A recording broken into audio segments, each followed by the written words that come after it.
অনন্তের পথে যাত্রা করলেন চিত্রনায়িকা অঞ্জনা।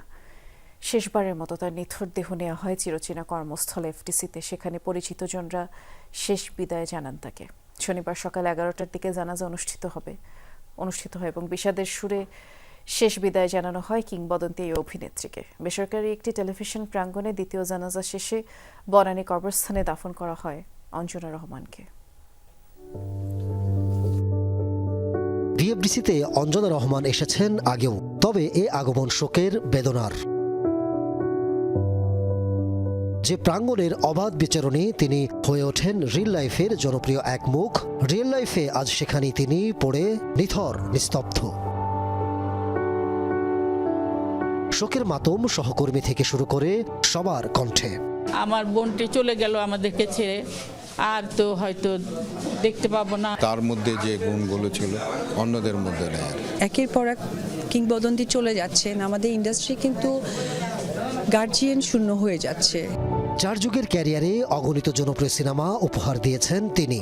হয়ে উঠেছিলেন আন্তর্জাতিক এক শিল্পী, ছিল নাচেও সমান দক্ষতা। তবে বিদায়বেলার গল্প যেন বিষণ্ণ। কয়েকজন ছাড়া পরিচিত মুখ খুব একটা দেখা যায়নি এফডিসিতে। প্রোডাকশন কম হয় বিধায় মনে করেন যে মায়া কম হয়ে গেছে। তার সমসাময়িক অনেক শিল্পী আজকে অনুপস্থিত। তো এটা আসলে এখন অনেকেরই ব্যক্তিগত ব্যাপার। আমার একজন যেহেতু শিল্পী সমিতি, আমি একজন কর্তা, আর তারা আমার অনেক সিনিয়র, আমি কোনো কিছু বলতে পারবো না।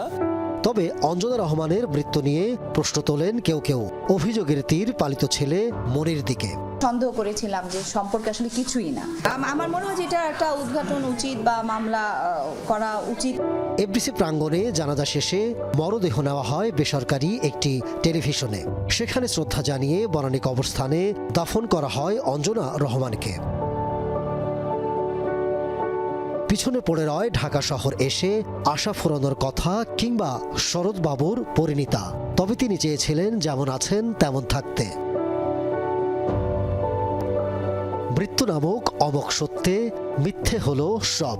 বিদায় অঞ্জনা রহমান। আহমেদ তাওকির, যমুনা নিউজ, ঢাকা।